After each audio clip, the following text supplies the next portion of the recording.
കർത്താവിൻ്റെ വിലയേറിയ നാമം മഹത്വപ്പെടുമാറാകട്ടെ. ഈ അനുഗ്രഹീതമായ ദിവസത്തെ ഓർത്ത് ഞാൻ ദൈവത്തെ സ്തുതിക്കുന്നു. ദൈവവചന വിചിന്തനത്തിന് ആധാരമായി മത്തായി എഴുതിയ സുവിശേഷം 6-ാം അധ്യായം 22 23 വാക്യങ്ങൾ വായിക്കാം. മത്തായി എഴുതിയ സുവിശേഷം 6-ാം അധ്യായം 22 23 വാക്യങ്ങൾ നമുക്ക് വായിക്കാം. ശരീരത്തിന്റെ വിളക്ക് കണ്ണാകുന്നു. കണ്ണ് ചൊവ്വുള്ളതെങ്കിൽ നിന്റെ ശരീരം മുഴുവനും പ്രകാശിതമായിരിക്കും. കണ്ണ് കേടുള്ളതെങ്കിലോ നിന്റെ ശരീരം മുഴുവനും ഇരുണ്ടതായിരിക്കും. എന്നാൽ മുന്നിലുള്ള വെളിച്ചം ഇരുട്ടായാൽ ഇരുട്ട് എത്ര വലിയത്. കർത്താവിൻ്റെ വിലയേറിയ നാമം മഹത്വപ്പെടുമാറാകട്ടെ. നമ്മുടെ കർത്താവ് തിരുവായ്മൊഴി അരുളി ചെയ്ത ഭാഗങ്ങളാണ് ഇവിടെ നമ്മൾ വായിക്കുന്നത്. പ്രത്യേകിച്ച് മത്തായിയുടെ സുവിശേഷം 5, 6, 7 അധ്യായങ്ങൾ നമ്മുടെ കർത്താവിൻ്റെ ഗിരിപ്രഭാഷണങ്ങൾ എന്നറിയപ്പെടുന്ന വളരെ പ്രസിദ്ധമായ അധ്യായങ്ങളാണ്. അതിൽ ഈ ഭാഗത്ത് നമ്മുടെ കർത്താവ് പറയുകയാണ്, ശരീരത്തിൻ്റെ വിളക്ക് കണ്ണാകുന്നു. കണ്ണ് ചുവള്ളതെങ്കിൽ നിൻ്റെ ശരീരം മുഴുവനും പ്രകാശിതമായിരിക്കും. കണ്ണ് കേടുള്ളതെങ്കിലോ നിൻ്റെ ശരീരം മുഴുവനും ഇരുണ്ടതായിരിക്കും. എന്നാൽ നിന്നിലുള്ള വെളിച്ചം ഇരുട്ടായാൽ ആ ഇരുട്ട് എത്ര വലിയത്. ശരീരത്തിൻ്റെ വിളക്ക് കണ്ണാകുന്നു. കണ്ണ് ചുവള്ളതെങ്കിൽ നിൻ്റെ ശരീരം മുഴുവനും പ്രകാശിതമായിരിക്കും എന്ന് കർത്താവ് പറയുമ്പോൾ കേവലം ഭൗതികമായ കണ്ണുകളല്ല അവിടെ നമ്മൾ പ്രധാനമായും ചിന്തിക്കുവാനായിട്ടുള്ളത്. നമ്മുടെ ഉള്ളിൽ ഉള്ള കണ്ണിനെ കുറിച്ചാണ്. ആ കണ്ണ് ചൊവ്വുള്ള കണ്ണാണെങ്കിൽ നമ്മുടെ ശരീരം മുഴുവനും പ്രകാശിതമായിരിക്കും. നമ്മുടെ ചിന്ത, നമ്മുടെ വാക്കുകൾ, നമ്മുടെ നോട്ടം, നമ്മുടെ പ്രവൃത്തി, നമ്മുടെ മുഴുവൻ ജീവിതവും പ്രകാശിതമായിരിക്കും, വചനത്തിൻ്റെ അടിസ്ഥാനത്തിലുള്ളതായിരിക്കും. എന്നാൽ നമ്മുടെ കണ്ണ് കേടുള്ളതാണെങ്കിലോ നമ്മുടെ ശരീരം മുഴുവൻ ഇരുണ്ടതായിരിക്കും. എന്ന് പറഞ്ഞാൽ നമ്മുടെ കാഴ്ചപ്പാടുകൾ, നമ്മുടെ ചിന്തകൾ, നമ്മുടെ ജീവിതത്തിൻ്റെ എല്ലാ മേഖലകളും ഒരു ആത്മീക സന്തോഷം അനുഭവിക്കാനും പറ്റാത്ത വിധത്തിൽ ആ നിലയിലുള്ള ഒരു ജീവിതമായി നമ്മുടെ തീരും എന്നുള്ളത് നിശ്ചയമായ കാര്യമാണ്. അപ്പോൾ ഇവിടെ നമുക്ക് ചിന്തിക്കാനായിട്ടുള്ളൊരു ആശയമെന്ന് പറയുന്നത് നമ്മുടെ കണ്ണ് ചൊവ്വുള്ള കണ്ണായിരിക്കണം എന്നുള്ളതാണ്. നമ്മുടെ ഉള്ളിലെ കണ്ണ് ചൊവ്വുള്ള കണ്ണാണെങ്കിൽ മാത്രമേ നമ്മുടെ ജീവിതം അനുഗ്രഹിക്കപ്പെട്ടതായി തീരുകയുള്ളൂ. കർത്താവിന് വേണ്ടി പ്രയോജനപ്പെടുവാനും ദൈവത്തിൻ്റെ നാമത്തിൻ്റെ മഹത്വത്തിനായി നമുക്ക് നിൽക്കുവാനായിട്ട് സാധിക്കുകയുള്ളൂ എന്നുള്ളത് നിശ്ചയമായ ഒരു കാര്യമാണ്. അതുകൊണ്ട് നമ്മൾ ഇന്ന് ചിന്തിക്കാനായിട്ട് പോകുന്നത് നമ്മുടെ കണ്ണ് ചൊവ്വുള്ള കണ്ണാണോ കേടുള്ള കണ്ണാണോ എന്ന് ഒരു പരിശോധനയാണ് നമ്മൾ നടത്തുവാനായിട്ട് പോകുന്നത്. വളരെ ലളിതമായ ആശയങ്ങളാണ്. നമുക്കറിയാം, കർത്താവിൻ്റെ വലിയ ദാസന്മാർ അനേകർ ഇവിടെയുണ്ട്. പ്രത്യേകിച്ച് മാസവേല പ്രവർത്തനങ്ങളുള്ള ബന്ധത്തിൽ വളരെ അനുഗ്രഹീതരായ ദൈവദാസന്മാരെയാണ് ദൈവം അതിൻ്റെ മുൻനിരയിൽ നിർത്തിയിരിക്കുന്നത്. എല്ലാവരെയും ഓർത്ത് ഞാൻ ദൈവത്തെ സ്തുതിക്കുകയാണ്. പ്രത്യേകിച്ച് പ്രിയ CJ മത്തായിച്ചാനെ ഇന്ന് ഇവിടെ കാണാൻ പറ്റുമെന്ന് ഞാൻ അറിഞ്ഞിരുന്നില്ല.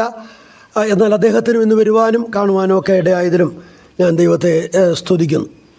അപ്പോൾ ഞാൻ പറഞ്ഞു വരുന്നത്, നമ്മുടെ കണ്ണ് ചൊവ്വുള്ള കണ്ണാണോ കേടുള്ള കണ്ണാണോ എന്നുള്ളത് നമ്മൾ പരിശോധിക്കേണ്ടത് അത്യന്താപേക്ഷിതമായ കാര്യമാണ്. നമ്മുടെ കണ്ണ് ചൊവ്വുള്ള കണ്ണായിരിക്കാൻ നമ്മൾ വളരെയധികം ശ്രദ്ധിക്കേണ്ടതായിട്ടുണ്ട്. കാരണം ഒരു ചെറിയ ജീവിതമാണ് നമുക്കുള്ളത്. ഈ ജീവിതം ദൈവത്തെ പ്രസാദിപ്പിച്ച് ദൈവത്തിൻ്റെ വഴികളിൽ വിശ്വസ്തരായിട്ട് നമ്മൾ ജീവിക്കേണ്ടവരാണ്. അതിന് നമ്മുടെ ഉള്ളിലെ കണ്ണ് അത് നല്ല കണ്ണായി തന്നെ നിൽക്കേണ്ടത് അത്യന്താപേക്ഷിതമായ കാര്യമാണ്. നമുക്കറിയാം, നമ്മുടെ ഈ ഭൗതികമായ കണ്ണുകളെ നമ്മൾ വളരെയധികം ശ്രദ്ധിക്കാറുണ്ട്. ഈ കണ്ണിന് എന്തെങ്കിലും ഒരു പ്രശ്നം വന്നാൽ നമ്മൾ പെട്ടെന്ന് ഡോക്ടറെ കാണാറുണ്ട്. ഡോക്ടർ പറയുന്ന ചികിത്സാ വിധികൾ നമ്മൾ ചെയ്യാറുണ്ട്. കാരണം ഈ കണ്ണിൻ്റെ വില നമുക്കറിയാവുന്നതാണ്. എന്നാൽ ഈ കണ്ണിന്, ഭൗതികമായ കണ്ണിന് നമ്മൾ എത്രമാത്രം പ്രാധാന്യം കൊടുക്കുന്നുവോ അതിനേക്കാൾ അധികം പ്രാധാന്യം കൊടുക്കേണ്ടുന്ന ഒന്നാണ് നമ്മുടെ ഉള്ളിലെ കണ്ണ് എന്ന് പറയുന്നത്. ആ കണ്ണ് ചൊവ്വുള്ള കണ്ണായിരിക്കാൻ നമ്മൾ പ്രത്യേകം ശ്രദ്ധിക്കണം. അത് വളരെയധികം അത്യന്താപേക്ഷിതമായ കാര്യമാണ്. നമ്മുടെ ഉള്ളിലെ കണ്ണ് ചൊവ്വുള്ള കണ്ണാണോ എന്നറിയാനായിട്ട് ദൈവത്തിൻ്റെ പരിശുദ്ധാത്മാവ് നമ്മളെ ഒരു പരിശോധനയ്ക്ക് ഇന്ന് വിധേയമാക്കുകയാണ്. നമുക്കറിയാം, നമ്മുടെ കണ്ണിനൊരു പ്രയാസം വന്നാൽ നമ്മളൊരു കണ്ണാശുപത്രിയിൽ പോയാൽ നമ്മളവിടെ ചെന്ന് ഫയലൊക്കെ എടുത്തിട്ട് ഇവർ പല റൂമുകളിലേക്ക് നമ്മളെ കൊണ്ടുപോകും. ഓരോ റൂമിലും ഓരോ ടെസ്റ്റാണ് നടത്തുന്നത്. അതിന് ഒടുവിലാണ് ഡോക്ടർ ഈ ടെസ്റ്റുകളുടെയൊക്കെ ഒരു അന്തിമ തീരുമാനമെന്നുള്ള നിലയിൽ ഒരു ചികിത്സ പറയുന്നത്. അത് നമ്മളെല്ലാവരും മനസ്സിലാക്കിയിട്ടുള്ള ഒരു വസ്തുതയാണ്. നമ്മളിന്ന് രാവിലെ ഇവിടെ വന്ന് ഫയൽ എടുത്തു, അഥവാ ദൈവത്തിൻ്റെ വചനം നമ്മൾ പ്രാർത്ഥനയോടെ തുറന്നു. നമ്മളിനി ദൈവത്തിൻ്റെ പരിശുദ്ധാത്മാവ് നമ്മെ ഓരോ റൂമുകളിലേക്ക് കൊണ്ടുപോവുകയാണ്. നമ്മുടെ കണ്ണ് എങ്ങനെയുണ്ട്, ചൊവ്വുള്ള കണ്ണാണോ കേടുള്ള കണ്ണാണോ എന്ന് പരിശോധിക്കുക. അതാണ് ദൈവത്തിൻ്റെ പരിശുദ്ധാത്മാവ് ഇന്ന് ഉദ്ദേശിക്കുന്നത്. ദൈവത്തിൻ്റെ ആത്മാവ് നമ്മളെ ഒന്നാമത്തെ റൂമിലേക്ക് കൊണ്ടുപോവുകയാണ്. ഒന്നാമത്തെ റൂമിലേക്ക് കൊണ്ടുപോകുമ്പോൾ അവിടെയുള്ള പരിശോധന എന്ന് പറയുന്നത് നമ്മുടെ മനോഭാവങ്ങൾ എങ്ങനെയുണ്ട് എന്നുള്ളതാണ്. നമ്മുടെ മനോഭാവങ്ങൾ എങ്ങനെയുണ്ട് എന്നുള്ളതാണ് പരിശോധിക്കുന്നത്. നമ്മുടെ മനോഭാവങ്ങൾ എങ്ങനെയുണ്ട് എന്ന് അറിയുമ്പോൾ നമ്മുടെ ഉള്ളിലെ കണ്ണ് ചൊവ്വുള്ള കണ്ണാണോ കേടുള്ള കണ്ണാണോ എന്ന് അറിയുവാനായിട്ട് കഴിയുമെന്നുള്ളത് നിശ്ചയമായ കാര്യമാണ്. നമ്മുടെ മനോഭാവങ്ങൾ എങ്ങനെയുണ്ട് എന്നുള്ളതാണ് ആദ്യത്തെ പരിശോധന. ഈ 6-ാം അധ്യായം അതിൻ്റെ 1-ാം വാക്യം മുതൽ ഏതാണ്ട് 17-ാം വാക്യം വരെ 18-ാം വാക്യം വരെ നമ്മുടെ മനോഭാവങ്ങളെക്കുറിച്ച് പറയുന്ന വാക്യങ്ങൾ. 6-ാം അധ്യായം 1 മുതൽ 18 വരെയുള്ള വാക്യങ്ങൾ നമ്മുടെ മനോഭാവങ്ങൾ എങ്ങനെയുണ്ട് എന്ന് പരിശോധിക്കുന്ന വാക്യങ്ങളാണ്. ഇവിടെ പല കാര്യങ്ങൾ എടുത്തു പറയുന്നുണ്ട്. 1-ാം വാക്യത്തിൽ മനുഷ്യർ കാണേണ്ടതിന് നിങ്ങളുടെ നീതിയെ അവരുടെ മുമ്പിൽ ചെയ്യാതിരിപ്പാൻ സൂക്ഷിപ്പിൻ എന്ന് പറഞ്ഞാൽ, നമ്മൾ നീതിപ്രവൃത്തികൾ ചെയ്യുമ്പോൾ അതിൽ നമ്മുടെ മനോഭാവം എന്താണ്? മനുഷ്യർ കാണേണ്ടതിനാണോ അതോ സ്വർഗസ്ഥനായ എൻ്റെ ദൈവം കാണേണ്ടതിനാണോ ഞാനത് ചെയ്യുന്നത്? അത് പ്രത്യേകം നമ്മൾ ഓർക്കേണ്ടുന്ന കാര്യമാണ്. അതിൽ നമ്മുടെ മനോഭാവം എന്താണ്? നമുക്കറിയാം, നമ്മുടെ പുറമേയുള്ള രീതികളും ഇടപെടലും ഒക്കെ മറ്റുള്ളവർക്ക് കാണാം. അവർക്ക് അതിലൂടെ ഒരു വിലയിരുത്തൽ നടത്താനായിട്ടും കഴിയും. എന്നാൽ നമ്മുടെ മനോഭാവങ്ങൾ വേറൊരാൾക്ക് കാണാനായിട്ട് കഴിയുകയില്ല. അത് കുറേ അതിൻ്റെ ഫലത്തിൽ പ്രത്യക്ഷമാകുമ്പോൾ മറ്റൊരാൾക്ക് ചിലപ്പോൾ അറിയാനായിട്ട് കഴിയാം. എന്നാൽ അല്ലാതെ ഇത് നമ്മുടെ മനോഭാവം വേറൊരാൾക്ക് മനസ്സിലാക്കാനായിട്ട് കഴിയുകയില്ല. പക്ഷേ കർത്താവിന് നമ്മുടെ മനോഭാവം നന്നായിട്ട് മനസ്സിലാക്കാനായിട്ട് കഴിയും. അപ്പം നമ്മളൊരു കാര്യം ചെയ്യാനായിട്ട് തുടങ്ങുമ്പോൾ ഞാൻ ഏതുദ്ദേശത്തിലാണ് ചെയ്യുന്നത്? മനുഷ്യർ കാണേണ്ടതിനാണോ എൻ്റെ ദൈവം കാണേണ്ടതിനാണോ എന്നുള്ളത് പ്രത്യേകം ശ്രദ്ധിക്കേണ്ടതാണ്. 2-ാം വാക്യവും 2, 3, 4 വാക്യങ്ങളിൽ ഭിക്ഷ കൊടുക്കുന്ന കാര്യത്തെക്കുറിച്ച് പറയുകയാണ്. ഭിക്ഷ കൊടുക്കുന്ന കാര്യത്തെക്കുറിച്ച് പറയുമ്പോൾ ഏതുദ്ദേശത്തോടെയാണ് ഭിക്ഷ കൊടുക്കുന്നത്? മനുഷ്യരാൽ മാനം ലഭിപ്പാൻ കപടഭക്തിക്കാരായ ആളുകൾ ചെയ്യുന്നത് പള്ളികളിലും വീഥികളിലും അവർ കാഹളം ഊതിക്കുന്നു എന്നാണ് പറയുന്നത്. എന്ന് പറഞ്ഞാൽ പരീശന്മാരായ ആളുകൾ, അതിൽ ഒരു പറ്റം ആളുകൾ അവരുടെ സമ്പാദ്യമൊക്കെ ശേഖരിച്ച് വെച്ച് ഒരു പരസ്യം ചെയ്ത പൊതുസ്ഥലത്ത് വന്ന് മറ്റുള്ളവർക്ക് കൊടുക്കുന്ന ഒരു രീതി ഉണ്ടായിരുന്നു. അവരെല്ലാവരോടും പരസ്യം ചെയ്യും, ഞാനിങ്ങനെ ഒരു പ്രവൃത്തി ചെയ്യാനായിട്ട് പോകുകയാണ്. ആളുകളൊക്കെ അവിടെ വരും, വന്ന് ഈ സഹായം വാങ്ങിക്കൊണ്ട് പോകും. പരീശന്മാർ അങ്ങനെയാണ് ചെയ്യുന്നത്. അതുപോലെ നമ്മളും ചെയ്യുന്നവരാണോ എന്ന് പറഞ്ഞാൽ, ഞാനിപ്പോൾ ഒരു കാര്യം ചെയ്താൽ, ഞാനിപ്പോൾ ഒരാൾക്ക് കൊടുത്താൽ ഭിക്ഷ കൊടുക്കുന്ന കാര്യമാണ്, ഒരാളെ സഹായിക്കുന്ന കാര്യമാണ് ഇവിടെ പറയുന്നത്. ഞാനത് ചെയ്യുമ്പോൾ എൻ്റെ ലക്ഷ്യം എന്താണ്? എൻ്റെ കർത്താവ് എന്നെ അതിനുവേണ്ടി ലോകത്തിൽ നിയോഗിച്ചിരിക്കുന്നു, അതുകൊണ്ട് ഞാൻ ചെയ്യുന്നു എന്നുള്ള ഉദ്ദേശമാണോ? അതോ ഞാൻ ഇങ്ങനെയൊക്കെ ചെയ്യുന്ന വ്യക്തിയാണ്, ഞാനൊരു മനസ്കനാണ്, ഞാൻ പാവങ്ങളോട് കരുണയുള്ളവനാണ്, ദയയുള്ളവനാണ്, ഇതൊക്കെ മറ്റുള്ളവരറിയാനാണോ ഞാൻ ചെയ്യുന്നത് എന്നുള്ളത് ഒരു പ്രത്യേകമായ കാര്യമാണ്. അത് നമ്മൾ കൊടുക്കുന്ന ഏത് വിഷയത്തോടും ബന്ധത്തിൽ നമുക്ക് ചിന്തിക്കാം. സഭയോടുള്ള ബന്ധത്തിൽ കൊടുക്കുന്നതാകാം, കർത്താവിൻ്റെ ദാസന്മാർക്ക് കൊടുക്കുന്നതാകാം. അതിലൊക്കെ നമ്മുടെ മനോഭാവം എന്താണ്? ഞാൻ എന്തിനു വേണ്ടിയാണ് കൊടുക്കുന്നത്? നമുക്കറിയാം, നമ്മൾ പ്രതിഫലം തരുമ്പോൾ നമ്മുടെ കർത്താവ് പറയുന്നത് എന്താ പറയുന്നത്? അവനവൻ്റെ ഹൃദയങ്ങളുടെ ആലോചനയെ വെളിപ്പെടുത്തുമെന്നാണ്. ഹൃദയങ്ങളുടെ ആലോചന വെളിപ്പെടുത്തും. നമ്മൾ എത്രമാത്രം ചെയ്തു എന്നുള്ളതല്ല അവിടുത്തെ പ്രധാനപ്പെട്ട മാനദണ്ഡം. ചെയ്യുന്നത് മാനദണ്ഡമാണ്, പക്ഷെ എത്രമാത്രം ചെയ്തു അതല്ല അവിടുത്തെ പ്രധാനപ്പെട്ട മാനദണ്ഡം. എൻ്റെ ഹൃദയത്തിൻ്റെ ആലോചന എന്തായിരുന്നു, എൻ്റെ ഹൃദയത്തിൻ്റെ ചിന്ത എന്തായിരുന്നു, ഞാൻ ആ കൊടുത്തപ്പോൾ, ഞാൻ പോയപ്പോൾ, ഞാൻ പ്രവർത്തിച്ചപ്പോൾ എൻ്റെ ചിന്ത എന്തായിരുന്നു, ഞാൻ കർത്താവിന് വേലയ്ക്ക് വേണ്ടി പോകുമ്പോൾ എൻ്റെ മനോഭാവം എന്തായിരുന്നു, ഞാൻ കർത്താവിന് വേണ്ടി അത് ചെയ്യുമ്പോൾ ഇത് ചെയ്യുമ്പോൾ എൻ്റെ മനോഭാവം എന്താണ്. പ്രിയപ്പെട്ടവരെ, ഈ കാര്യത്തിൽ നമ്മൾ വളരെ ശ്രദ്ധിക്കേണ്ടത് അത്യന്താപേക്ഷിതമായ കാര്യമാണ്. ഇനി മറ്റൊരു കാര്യം, അതിന് 5 മുതലുള്ള വാക്യങ്ങൾ വായിക്കുന്നത് പ്രാർത്ഥിക്കുന്ന കാര്യത്തെക്കുറിച്ചാണ്. അപ്പോൾ കപടഭക്തിക്കാർ എന്താ ചെയ്യുന്നത്? അവർ മനുഷ്യർക്ക് വിളങ്ങേണ്ടതിന് പള്ളികളിലും തെരുക്കോണിലും നിന്നുകൊണ്ട് പ്രാർത്ഥിക്കാൻ ആഗ്രഹിക്കുന്നു എന്ന് പറഞ്ഞാൽ അവർ പരസ്യമായിട്ടാണ് പ്രാർത്ഥിക്കാൻ എന്ന് മറ്റുള്ളവരെയൊക്കെ അനുഗ്രഹിച്ച് അവർ പരസ്യമായി പ്രാർത്ഥിക്കുകയാണ്. അപ്പോൾ ആളുകളൊക്കെ കാണുമ്പോൾ ഇത് വിചാരിക്കുക, എന്താ ഇദ്ദേഹം നല്ലൊരു ഭക്തനാണ്, ഞങ്ങൾക്ക് വേണ്ടിയൊക്കെ പ്രാർത്ഥിക്കുന്നയാളാണ്, ഇദ്ദേഹം ഒരു നല്ല ആത്മീയനാണ് എന്നൊക്കെ അങ്ങനെ ആളുകൾക്ക് തോന്നാൻ വേണ്ടിയാണ് ഇവർ തെരുക്കോണുകളിലും പള്ളികളിലും ഒക്കെ നിന്നുകൊണ്ട് പരസ്യമായി പ്രാർത്ഥിക്കുവാനായിട്ട് ആഗ്രഹിക്കുന്നത്.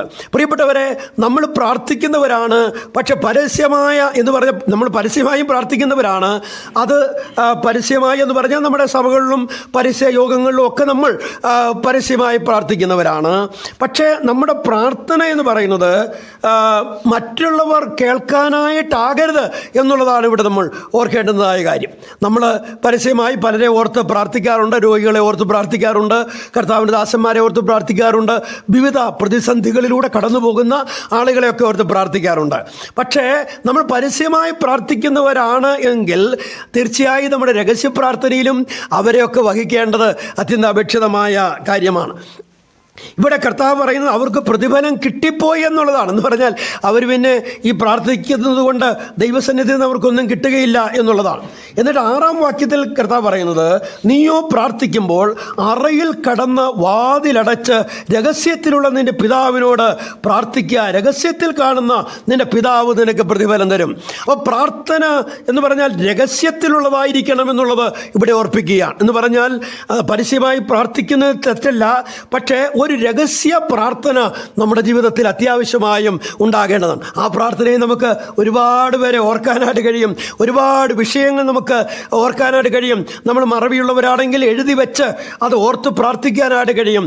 ഒരു രഹസ്യ പ്രാർത്ഥന, ആ പ്രാർത്ഥനയിലാണ് നമ്മുടെ മനോഭാവം എങ്ങനെയുണ്ട് എന്നുള്ളത് വെളിവാകുന്നത്. എൻ്റെ കൂട്ടു സഹോദരനോട്, എൻ്റെ കൂട്ടു സഹോദരിയോട് എനിക്ക് എത്രമാത്രം സ്നേഹമുണ്ട്, എൻ്റെ സഭയോട് എനിക്ക് എത്രമാത്രം സ്നേഹമുണ്ട്, നശിച്ചു പോകുന്ന ആത്മാക്കളോട് എനിക്ക് എത്രമാത്രം സ്നേഹമുണ്ട്, എൻ്റെ ദേശത്തോട് എനിക്ക് എത്രമാത്രം സ്നേഹമുണ്ട്. പ്രിയപ്പെട്ടവരെ, ഇതെല്ലാം വെളിപ്പെട്ട് വരുന്നത് നമ്മുടെ രഹസ്യ പ്രാർത്ഥനയിലാണ്. പക്ഷെ ആ പ്രാർത്ഥന സഭയിലുള്ള ആരും കേൾക്കുന്നില്ല, കുടുംബത്തിലുള്ള ആരും കേൾക്കുന്നില്ല. പക്ഷെ ആരിത് കേൾക്കുന്നുണ്ട്? കർത്താവ് കേൾക്കുന്നുണ്ട്. അപ്പോൾ കർത്താവ് നമ്മുടെ ഹൃദയത്തിൻ്റെ അവസ്ഥ അറിയുന്നുണ്ട്. അതാണ് ഇവിടെ ഓർപ്പിക്കുന്നത്. നമ്മുടെ മനോഭാവം എങ്ങനെയുണ്ട് എന്നുള്ളതാണ് 1-ാമത്തെ റൂമിലെ പരിശോധന. ഞാൻ ഈ വാക്യത്തിൽ നിന്നുകൊണ്ട് ഒരു കാര്യം കൂടെ പറഞ്ഞ് മുന്നോട്ട് പോകട്ടെ. നമ്മുടെയൊക്കെ ജീവിതത്തിൽ ഇങ്ങനെ ഒരു പ്രാർത്ഥനാ അനുഭവം ഉണ്ടാകേണ്ടത് അത്യാവശ്യമാണ്. എന്ന് പറഞ്ഞാൽ രഹസ്യത്തിലുള്ള പ്രാർത്ഥന. എന്ന് പറഞ്ഞാൽ ഞാനും എൻ്റെ കർത്താവും മാത്രം, വേറെ ആരും അവിടെ ഇല്ല. രണ്ട് പേരേ ഉള്ളൂ. ഒന്ന് കർത്താവ്, 2 ഞാൻ. വേറെ ആരുമില്ല. അങ്ങനെ ഒരു പ്രാർത്ഥനാ ജീവിതം നമ്മുടെ ഒക്കെ ജീവിതത്തിലുണ്ടാകേണ്ടത് ആവശ്യമാണ്. നമ്മളൊക്കെ വളരെ തിരക്കുള്ളവരാണ്, ബദ്ധപ്പാടുകളുള്ളവരാണ്, കാര്യമല്ല, ശരിയാണ്. എങ്കിലും അതിൻ്റെ നടുവിലും ഞാനും എൻ്റെ കർത്താവും മാത്രം ഉള്ള ചില സമയങ്ങൾ ഓരോ ദിവസവും നമ്മുടെ ജീവിതത്തിലുണ്ടാകേണ്ടത് അത്യന്താപേക്ഷിതമായ കാര്യമാണ്. അപ്പം നമ്മുടെ മനോഭാവങ്ങൾ എങ്ങനെയുണ്ട് എന്നുള്ളതാണ് ഇവിടുത്തെ ചിന്തനീയമായ വിഷയം എന്ന് പറയുന്നത്. മാത്രമല്ല 16-ാം വാക്യത്തിലേക്ക് വരുമ്പോൾ ഉപവസിക്കുന്ന കാര്യത്തെക്കുറിച്ച് പറയുന്നുണ്ട്.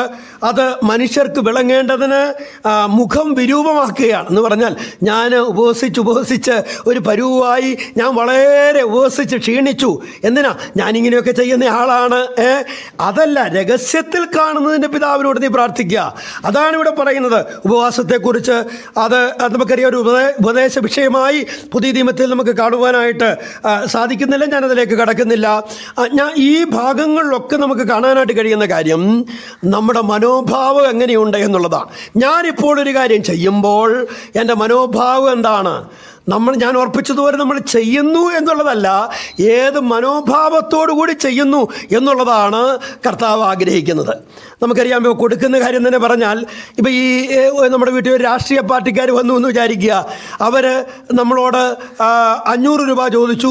നമ്മൾ പറയുക അങ്ങ് ഇവിടെ പൈസ ഒന്നുമില്ല എന്നൊക്കെ പറഞ്ഞ്, തരാനായിട്ടൊന്നുമില്ല എന്നൊക്കെ പറഞ്ഞ് ഒരു 100 രൂപ മാത്രമേ കൊടുക്കുന്നുള്ളൂ, 100 കിട്ടത്തുള്ളൂ എങ്കിൽ അവരെന്ത് ചെയ്യും? ആ 100 വാങ്ങിച്ചുകൊണ്ട് ഇദ്ദേഹം മനസ്സോടൊന്നുമല്ല തന്നത്, ഞങ്ങൾ ചോദിച്ചൊന്നും തന്നില്ല, അതുകൊണ്ട് വേണ്ട എന്ന് വെക്കുമോ? ഇല്ല. അവർ 100 കിട്ടിയാൽ 100 അത്രയും ആകട്ടെ, അവരതുകൊണ്ട് പോകും. നമ്മുടെ മനോഭാവം അവർക്ക് വിഷയമില്ല, അവർക്ക് പൈസ മതി. പക്ഷേ കർത്താവിൻ്റെ കാര്യം എന്ന് പറയുന്നത്, കർത്താവ് നമ്മുടെ മനോഭാവമാണ് നോക്കുന്നത്. നമ്മുടെ മനോഭാവം ശരിയല്ലാതെ നാം എത്ര ചെയ്തെന്ന് പറഞ്ഞാലും അതുകൊണ്ട് യാതൊരു പ്രയോജനമില്ലാത്തതായും, ഈ ജലരേഖകൾ എന്നൊക്കെ പറയുമല്ലോ, അങ്ങനെയായി പോകും. അതുകൊണ്ട് നമ്മുടെ മനോഭാവത്തെ നമ്മൾ ശ്രദ്ധിക്കുക എന്നുള്ളത് വളരെ ചിന്തനീയമായ ഒരു കാര്യമാണ്. ഇവിടെ കർത്താവ് ഈ കാര്യം പറഞ്ഞു തുടങ്ങുമ്പോൾ തന്നെ പറയുന്നൊരു കാര്യം, ഈ മനോഭാവം ശരിയല്ലാതെ പ്രവർത്തിക്കുക. മനോഭാവം ശരിയല്ലാതെ പ്രവർത്തിക്കുക എന്നുള്ളത് ഒരു കപടഭക്തിയുടെ ലക്ഷണമാണ് എന്നാണ് പറയുന്നത്. ഒരു കപടഭക്തിക്കാർ എന്നിവിടെ എടുത്ത് പറയുന്നുണ്ട്, ഒരു കപടഭക്തിയുടെ ലക്ഷണമാണ് എന്നാണ് പറയുന്നത്. നമുക്കറിയാം, നമ്മുടെ കർത്താവ് വളരെയധികം വെറുത്തിട്ടുള്ളൊരു പാപമാണ് കപടഭക്തി എന്ന് പറയുന്നത്. കർത്താവ് കപടഭക്തിക്കാരെ തലങ്ങും വിലങ്ങും അവരെ ആക്രമിച്ചിട്ടുണ്ട്. നിങ്ങൾക്ക് കഷ്ടം, നിങ്ങൾക്കയ്യോ കഷ്ടമെന്ന് പറഞ്ഞ് അവരെ കർത്താവ് ശാസിച്ചിട്ടുണ്ട്. കപടഭക്തി എന്ന് പറയുന്നത് ദൈവത്തിന് ഒരിക്കലും അംഗീകരിക്കാൻ കഴിയാത്ത ഒരു വിഷയമായി നമുക്ക് കാണുവാനായിട്ട് കഴിയും.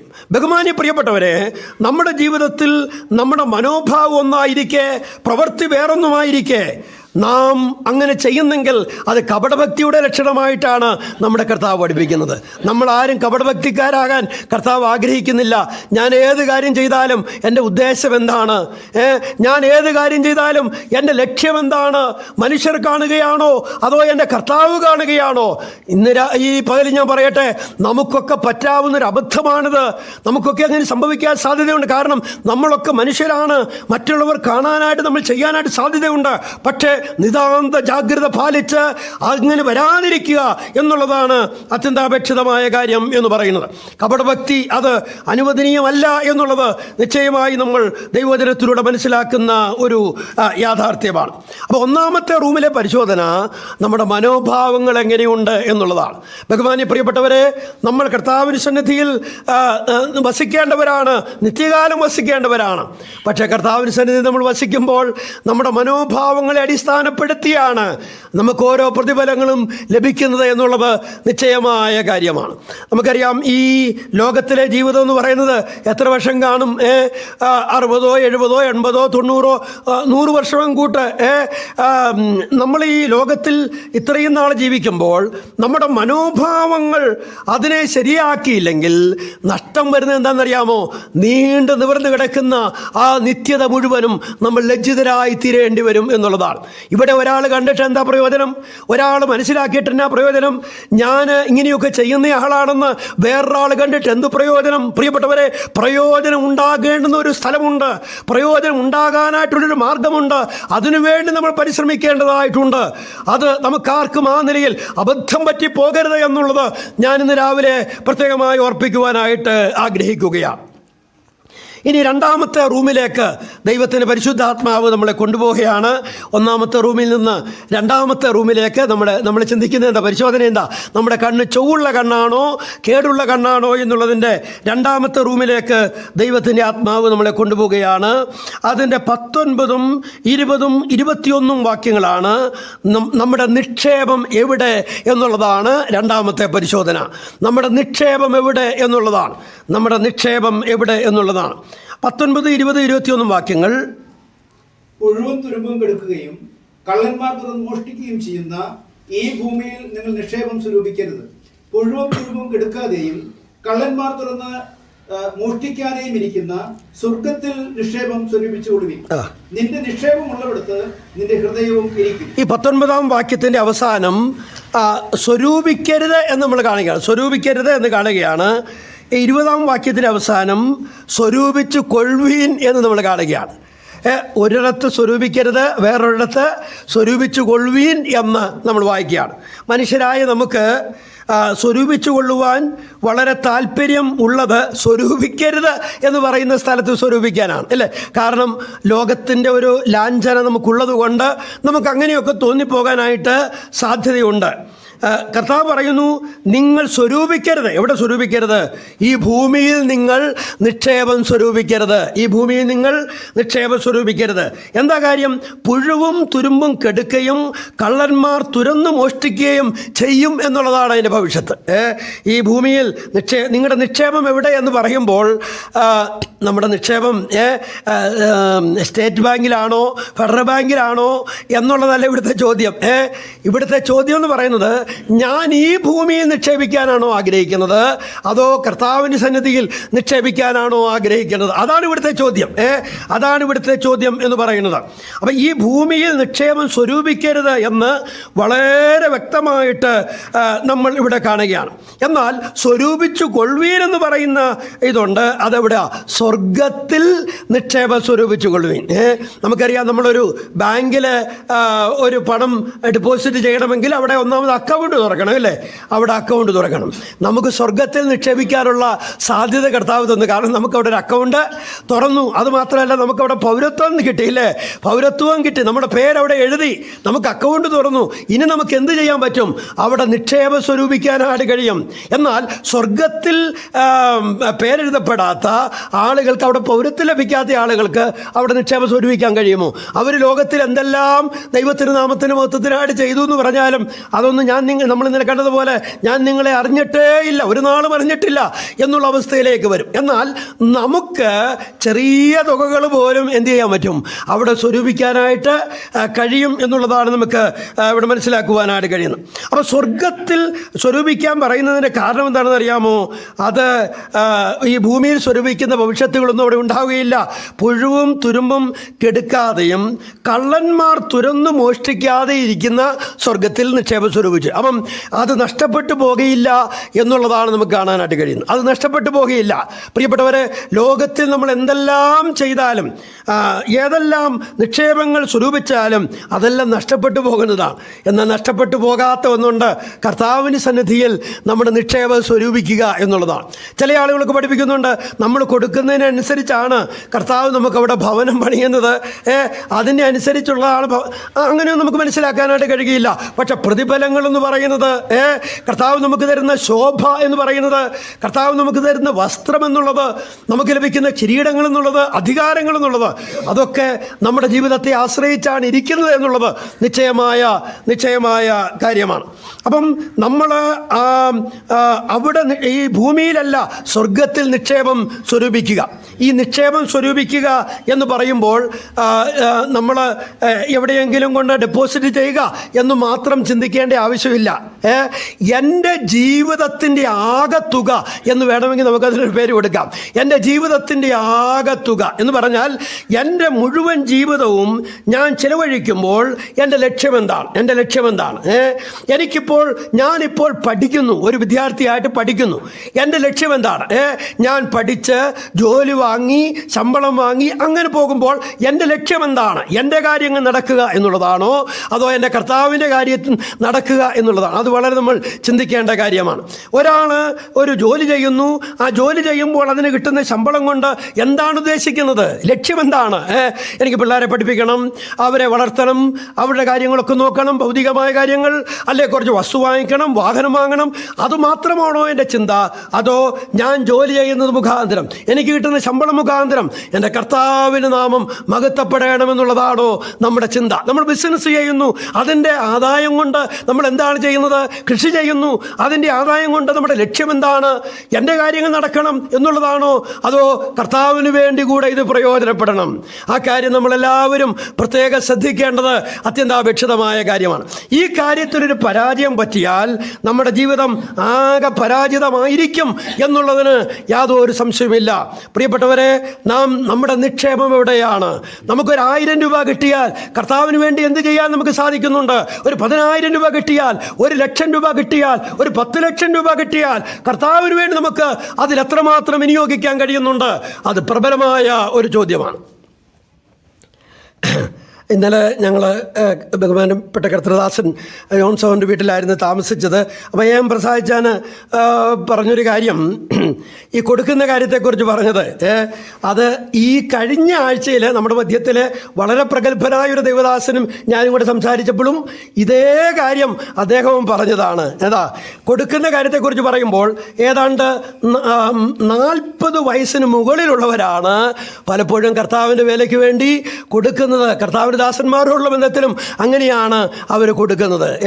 അല്ലാത്ത ആരും ഇല്ലെന്നല്ല ഞാൻ പറയുന്നത്, ഉണ്ടാകാം, ഉണ്ട് എന്നുള്ള നിശ്ചയമായ കാര്യമാണ്. പക്ഷേ ഒരു ആവറേജ് കാര്യമാണ് ഞാൻ പറഞ്ഞത്. ഒരു 40 വയസ്സിന് മുകളിലുള്ളവരാണ് കർത്താവിൻ്റെ വേലയ്ക്ക് വേണ്ടി കൊടുക്കുന്നത് എന്ന് പറഞ്ഞാൽ അതിനൊരു ആശയമുണ്ട്. അവർക്ക് കിട്ടിയ കാഴ്ചപ്പാട് പോലെ ഈ പുതിയ തലമുറയ്ക്ക് അല്ലെങ്കിൽ യുവാക്കൾക്ക് അത്രയും കാഴ്ചപ്പാട് കിട്ടുന്നില്ല. ഇവർക്ക് കിട്ടുന്നതിനേക്കാൾ എത്രയധികം ശമ്പളമാണ് ഈ പ്രായക്കാർക്ക് കിട്ടുന്നത്, അല്ലേ? എത്രയധികം പൈസയാണ് അവരുണ്ടാക്കുന്നത്. പക്ഷേ പ്രിയപ്പെട്ടവരെ, അതൊക്കെ എത്രമാത്രം കർത്താവിന് വേണ്ടി വിനിയോഗിക്കുന്നു എന്നുള്ളത് ഒരു വലിയ ചോദ്യമാണ്. പല യുവതികൾ ഇവിടെ ഉണ്ടല്ലോ. നിങ്ങൾക്ക് കിട്ടുന്ന ശമ്പളം, അതിൻ്റെ ലക്ഷ്യം നിങ്ങൾക്ക് എന്താണ്? നിങ്ങൾക്ക് നിങ്ങളുടെ ജോലി, നിങ്ങളുടെ ഭൗതികമായ നന്മകൾ, അതിലൂടെ നിങ്ങൾ എന്താണ് ലക്ഷ്യമിടുന്നത്? ഒരു കാരണവശാലും തെറ്റുപറ്റി പോകരുത്. അങ്ങേക്കരയിൽ നിൽക്കുമ്പോൾ അയ്യോ എന്നോട് ആരും പറഞ്ഞില്ല, ഞാനിത് അറിഞ്ഞില്ല എന്ന് സങ്കടപ്പെട്ട് വിലപിക്കരുത്. അതുകൊണ്ട് ഇന്ന് തീരുമാനിച്ചു കൊള്ളുക, എനിക്ക് കിട്ടുന്ന ജോലി, എനിക്ക് കിട്ടുന്ന ശമ്പളം, എൻ്റെ കഴിവുകൾ എൻ്റെ കർത്താവിന് വേണ്ടി വിനിയോഗിക്കുവാൻ ഞാൻ തയ്യാറാകുമെന്ന് ദൈവസന്നിധിയിൽ ഉറക്കെ പ്രഖ്യാപിക്കേണ്ടത് അത്യന്താപേക്ഷിതമായ കാര്യമാണ്. നിങ്ങളുടെ പിതാക്കന്മാർ കർത്താവിനെ സ്നേഹിച്ചു, കർത്താവിന് വേലയ്ക്ക് വേണ്ടി കൊടുത്തു. നമുക്കറിയാം എത്രയധികം പ്രവർത്തനങ്ങളാണ് നമ്മുടെ മധ്യത്തിൽ നടക്കുന്നത്, അല്ലേ? എത്രയധികം പ്രവർത്തനങ്ങൾ, എത്ര ലക്ഷം രൂപയുടെ പ്രവർത്തനങ്ങളാണ് നമ്മുടെ ചുറ്റുപാടും നടന്നു വരുന്നത്. ദൈവമക്കൾ കൈ തുറന്ന് സഹായിച്ചാണ്. ഈ അടുത്ത ദിവസം ഈ ചില ദിവസങ്ങൾക്ക് മുമ്പ് നമ്മുടെ ഡോക്ടർ KC ജോൺസൺ എന്നോട് പറയുകയുണ്ടായി, ഒരു പ്രത്യേക അസുഖത്തിൻ്റെ എന്തെങ്കിലും ഒരു പ്രധാനപ്പെട്ട ഒരു അസുഖത്തിൻ്റെ കാര്യം അഡൽഫോയിൽ പ്രാർത്ഥനയ്ക്കായിട്ടും സാമ്പത്തിക സഹായത്തിനുമായിട്ടൊക്കെ കൊടുത്താൽ അദ്ദേഹം പറഞ്ഞു മിക്കവാറും പേർക്ക് അതിനുള്ള പൈസ കിട്ടുന്നുണ്ട് എന്ന് പറഞ്ഞു. ആരാ കൊടുക്കുന്നത്? ഒരു ചെറിയ കൂട്ടമായ സമൂഹം. നമുക്കറിയാം, കൊടുക്കുന്നവരെ കൊടുക്കുകയുള്ളൂ, കൊടുക്കാത്തവരെന്ത് ചെയ്യത്തില്ല, കൊടുക്കയില്ല. നമ്മുടെ നിക്ഷേപം എവിടെ? അത് വളരെ ഗൗരവമായി നമ്മൾ ചിന്തിക്കേണ്ടതായിട്ടുണ്ട്. നമ്മുടെ നിക്ഷേപം ഭൂമിയിലാണ് സ്വരൂപിക്കുന്നതെങ്കിൽ അത് വലിയ അപകടകരമായ കാര്യമാണ് എന്ന് ദൈവത്തിൻ്റെ വചനം അഥവാ നമ്മുടെ കർത്താവ് നമ്മെ ഓർപ്പിക്കുകയാണ്. ഈ നിക്ഷേപം ഭൂമിയിൽ സ്വരൂപിക്കുക, കർത്താവിൻ്റെ നാമത്തിന് വേണ്ടി കൊടുക്കാതെ ഭൂമിയിൽ സ്വരൂപിക്കുക എന്ന് പറയുന്നതിനകത്ത് വേറൊരു ചിന്താധാരയൂടുണ്ട്. എന്ന് പറയുന്നത്, ഞാൻ എന്തുകൊണ്ട് കർത്താവിന് വേണ്ടി വേണ്ടവണ്ണം കൊടുക്കുന്നില്ല? അതിന് കാരണമെന്ന് പറയുന്നത്, എനിക്ക് കിട്ടുന്ന സമ്പത്ത് അതിനെ ഞാൻ ആശ്രയമായി കാണുകയാണ്. എനിക്ക് കിട്ടുന്ന സമ്പത്ത് അതിനെ ഞാൻ ആശ്രയമായി കാണുകയാണ്. എനിക്ക് കിട്ടിയ ജോലി അതിനെ ഞാൻ ആശ്രയമായി കാണുകയാണ്. എനിക്ക് കിട്ടുന്ന ഭൗതിക നന്മകൾ അതിനെ ഞാൻ ആശ്രയമായി കാണുകയാണ്. എനിക്ക് അതുള്ളതുകൊണ്ട് ഞാൻ ജീവിച്ചു പോകുന്നു. അതുള്ളത് കൊണ്ട് എനിക്ക് ഇത്രയും കൃഷി വരുമാനം ഉള്ളത് കൊണ്ട് ഞാൻ ജീവിച്ചു പോകുന്നു. എനിക്ക് പെൻഷൻ ഉള്ളത് കൊണ്ട് ഞാൻ ജീവിച്ചു പോകുന്നു. എൻ്റെ പിള്ളേരെനിക്ക് പൈസ തരുന്നത് കൊണ്ട് ഞാൻ ജീവിച്ചു പോകുന്നു. എനിക്ക് ശമ്പളം ഉള്ളത് കൊണ്ട് ഞാൻ ജീവിച്ചു പോകുന്നു. അത് ആശ്രയമാണ്.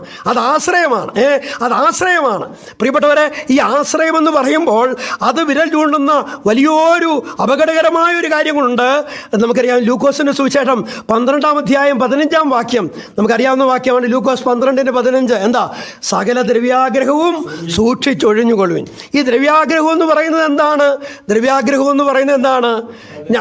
തൻ്റെ സമ്പത്തിൽ തനിക്കുള്ള ഭൗതിക നന്മയിൽ ആശ്രയം വെക്കുന്നതിനെയാണ് ദ്രവ്യാഗ്രഹം എന്ന് പറഞ്ഞിരിക്കുന്നത്. നമ്മുടെ കർത്താവ് എല്ലാവർക്കും മനസ്സിലാകുന്ന രീതിയിൽ ഒരു ഉപമയും കർത്താവ് പറഞ്ഞു. എന്താ? ഒരു മനുഷ്യൻ്റെ കൃഷി നന്നായി വിളഞ്ഞു, അത് കളപ്പുരയിൽ കൂട്ടിവെച്ചു. എന്നിട്ട് അദ്ദേഹം തന്നോട് തന്നെ പറയുകയാണ്, തിന്നുക, കുടിക്കുക, ആനന്ദിക്കുക, ഏറിയ നാളത്തേക്കുള്ള വസ്തുവകകൾ ഞാൻ സ്വരൂപിച്ചു വെച്ചുവല്ലോ, ഇല്ലേ? നോക്കണം, അദ്ദേഹത്തിൻ്റെ ഭൂമി നന്നായിട്ട് വിളഞ്ഞു എന്ന് പറയുന്നത് തെറ്റാണോ? നമ്മളൊക്കെ കൃഷി ചെയ്യുന്നവരാണ്. ഈ ഒരു വർഷം നല്ല വിളവുണ്ടായി എന്ന് പറയുന്നത് എന്തെങ്കിലും തെറ്റുണ്ടോ? ഒരു തെറ്റുമില്ല, അതിനകത്ത് പാപമൊന്നുമില്ല. ആ വിളവ് നമ്മൾ കൂട്ടിവെച്ചു എന്ന് പറയുന്നത് തെറ്റാണോ? പക്ഷേ പ്രിയപ്പെട്ടവരെ, അതൊന്നുമല്ല ഇവിടുത്തെ പ്രശ്നം. ആ വിളവ് നോക്കി അദ്ദേഹം അതിൽ ആശ്രയം കണ്ടെത്തി. ഏറിയ നാളത്തേക്കുള്ള വസ്തുവകകൾ ഞാൻ സ്വരൂപിച്ചു വെച്ചുവല്ലോ, എനിക്കിനി പ്രശ്നമില്ല. എത്ര ക്ഷാമം വന്നാലും എനിക്കിനി പ്രശ്നമില്ല, ഞാനൊരു സേഫ് സോണിലാണ്. എന്താ കാര്യം? എനിക്ക് ആശ്രയിക്കാനൊരു വകയുണ്ട്.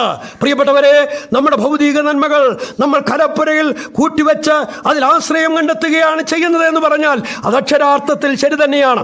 ആ മനുഷ്യനെയാണ് നമ്മുടെ കർത്താവ് മുഖത്ത് നോക്കി മൂഢ എന്ന് വിളിച്ചത്. ഓ ഫൂൾ, വിഡ്ഢി എന്നാണ് വിളിച്ചത്. ഇന്നു രാത്രി നിന്റെ പ്രാണനെ നിന്നോട് ചോദിച്ചാൽ നീ ഒരുക്കി വെച്ചതാർക്കാകും? ഇത് സുവിശേഷ പ്രസംഗത്തിൽ മാത്രം പറയേണ്ടുന്ന കാര്യമല്ല, ദൈവജനത്തോട് പറയേണ്ടുന്ന കാര്യമാണ്. ഇന്ന് രാത്രി നിന്റെ പ്രാണനെ നിന്നോട് ചോദിച്ചാൽ നീ ഒരുക്കി വെച്ചതാർക്കാകും? പ്രിയപ്പെട്ടവരെ, നമ്മുടെ സമ്പത്തിൽ നമ്മൾ ആശ്രയം കണ്ടെത്തിയാൽ അത് ദ്രവ്യാഗ്രഹമാണ് എന്നാണ് പറയുന്നത്. പറഞ്ഞപ്പോൾ വേറൊരു ആശയം കൂടി എൻ്റെ മനസ്സിലേക്ക് വേഗം വരികയാണ്. നമുക്കറിയാം ദാവീദിൻ്റെ കാര്യം. ദാവീദ് 30-ാം സങ്കീർത്തനം 6-ാം വാക്യം, സങ്കീർത്തനങ്ങൾ 30-ന്റെ 6-ാം വാക്യത്തിൽ ദാവീദ് പറയുന്നുണ്ട്. എന്താ പറയുന്നത്? 30-ാം സങ്കീർത്തനം 6-ാം വാക്യം, 30-ാം സങ്കീർത്തനം, ഞാൻ ഒരു നാളും കുലുങ്ങിപ്പോകയില്ല എന്ന് എൻ്റെ സുഖകാലത്ത് പറഞ്ഞു. ദാവീദ് പറയുകയാണ്, ഞാൻ ഒരു നാളും കുലുങ്ങിപ്പോകയില്ല. എപ്പോഴാണ് പറഞ്ഞത്? അദ്ദേഹത്തിൻ്റെ സുഖകാലത്താണ് പറഞ്ഞത്. ഈ സുഖകാലം ഏതാണെന്ന് നമുക്ക് വ്യക്തമായിട്ട് അറിയുകയില്ല. എന്നാലും നമുക്ക് സംശയരഹിതമായി ചിന്തിക്കാൻ കഴിയുന്നൊരു കാര്യമുണ്ട്. അദ്ദേഹം അധികാരത്തിൻ്റെ അനന്തസീമയിലിരുന്നപ്പോൾ, രാജസിംഹാസനത്തിലിരുന്നപ്പോൾ, അദ്ദേഹത്തിന് കിരീടമുണ്ടായിരുന്നപ്പോൾ, ചങ്കോലുണ്ടായിരുന്നപ്പോൾ, സൈന്യങ്ങൾ ധാരാളം ഉണ്ടായിരുന്നപ്പോൾ, എല്ലാ ഭൗതികമായ നന്മകളും അദ്ദേഹത്തിനുണ്ടായിരുന്നപ്പോൾ അദ്ദേഹം ഒരു കാര്യം പറഞ്ഞു. ആ സുഖകാലത്ത് താൻ ഒരു കാര്യം പറഞ്ഞു, ഞാനിനി ഒരു നാളും കുലുങ്ങിപ്പോകയില്ല. എന്താ കാര്യം? എനിക്കിതൊക്കെ ഉണ്ട്, ഇല്ലേ? 7-ാം വാക്യവും നോക്കാം. 7-ാം വാക്യം, ഈ 6-ാം വാക്യവും 7-ാം വാക്യവും തമ്മിൽ വലിയൊരു ഗ്യാപ്പുണ്ട്. വർഷങ്ങളുടെ ദൈർഘ്യം 6-ാം വാക്യം 7-ാം വാക്യവും തമ്മിൽ ഉണ്ട്. 7-ാം വാക്യത്തിൽ താൻ പറയുന്നത് എന്താ? യഹോവേ, നിന്റെ പ്രസാദത്താൽ നീ എൻ്റെ പർവ്വതത്തെ ഉറച്ചു നിൽക്കുമാറാക്കി എന്ന് പറഞ്ഞാൽ ഒരു കാലത്ത് താൻ വിചാരിച്ചു, എനിക്കിതെല്ലാം ഉള്ളത് കൊണ്ട് ഞാൻ കുലുങ്ങിപ്പോകയില്ല. കാലങ്ങൾ കഴിഞ്ഞപ്പോൾ ദാവീദിനൊരു കാര്യം മനസ്സിലായി. ഞാൻ കുലുങ്ങാതെ നിന്നതിൻ്റെ കാരണം, അചഞ്ചലമായി നിന്നതിൻ്റെ കാരണം യഹോവയുടെ പ്രസാദമാണ്. യഹോവയുടെ പ്രസാദമാണ്. എൻ്റെ സിംഹാസനമല്ല എന്നെ പിടിച്ചു നിർത്തിയത്, എൻ്റെ കിരീടമല്ല എന്നെ പിടിച്ചു നിർത്തിയത്, എൻ്റെ അധികാരമോ എൻ്റെ ചങ്കോലോ അല്ല എന്നെ പിടിച്ചു നിർത്തിയത്, എൻ്റെ സൈന്യങ്ങളോ എൻ്റെ സാമ്രാട്ടുക്കളോ അല്ല എന്നെ പിടിച്ചു നിർത്തിയത്, യഹോവയുടെ പ്രസാദമാണ്. പ്രിയപ്പെട്ടവരെ, ഞാൻ ഇന്ന് രാത്രി ഈ പകലിൽ പറയട്ടെ, നമ്മുടെ ജീവിതത്തിൽ നാം ആശ്രയിക്കാവുന്നത് ഒന്നുമില്ല. ഇപ്പോൾ നമ്മൾ വിചാരിക്കും ഇതെനിക്കൊരു ആശ്രയമാണ്. ഇപ്പോൾ നാം വിചാരിക്കും ഇതുള്ളത് കൊണ്ട് എനിക്ക് പ്രശ്നമില്ല. ഇപ്പോൾ നാം വിചാരിക്കും ഇതുള്ളത് കൊണ്ട് എനിക്ക് വിഷയമില്ല. പക്ഷെ പ്രിയപ്പെട്ടവരെ, ദൈവത്തിൽ നമ്മൾ ആശ്രയിക്കുമ്പോൾ നമുക്കൊരു കാര്യം മനസ്സിലാക്കാനായിട്ട് കഴിയും. ദൈവമാണ് നമ്മളെ നിലനിർത്തുന്നത്. നമ്മൾ കർത്താവിൽ മാത്രം ആശ്രയിക്കേണ്ടവരാണ്. വേറെ നമ്മുടെ ആശ്രയം എങ്ങും പോകാൻ പാടില്ല. കർത്താവിൽ മാത്രം ആശ്രയിക്കണം. കർത്താവിൽ മാത്രം ആശ്രയിക്കാതെ ഭൗതികതയിൽ ആശ്രയിച്ച ആ വിഷയത്തെക്കുറിച്ച് ലൂക്കോസ് 12 നമ്മൾ കണ്ടത് അത് ദ്രവ്യാഗ്രഹമാണ് എന്നുള്ളതാണ്. ഞാൻ ഇവിടേക്ക് മടങ്ങി വരട്ടെ. നമ്മൾ കണ്ടത് നമ്മുടെ നിക്ഷേപം എവിടെയാണ് സ്വരൂപിക്കുന്നത് എന്നുള്ളതാണ്. ലോകത്തിൽ നമ്മൾ നിക്ഷേപം സ്വരൂപിച്ചാൽ അതിലൊരാശ്രയം കണ്ടെത്തുകയാണ്. ആശ്രയം കർത്താവ് അങ്ങനെ ആഗ്രഹിക്കുന്നില്ല. നമ്മൾ അങ്ങനെ ഒരു ആശ്രയം കണ്ടെത്തണമെന്ന് കർത്താവ് ആഗ്രഹിക്കുന്നില്ല. കർത്താവ് ആഗ്രഹിക്കുന്നത് കർത്താവിൽ ആശ്രയം നമ്മൾ കണ്ടെത്തണമെന്നുള്ളതാണ്. അതാണ് ജീവിതത്തിൻ്റെ മാധുര്യം എന്ന് പറയുന്നത്. ആ കർത്താവിൻ്റെ പൊന്നുമുഖത്തേക്ക് നോക്കി അശ്രുഗണങ്ങൾ പൊഴിക്കുവാൻ നമുക്ക് അപ്പോഴാണ് ഇടയാകുന്നത്.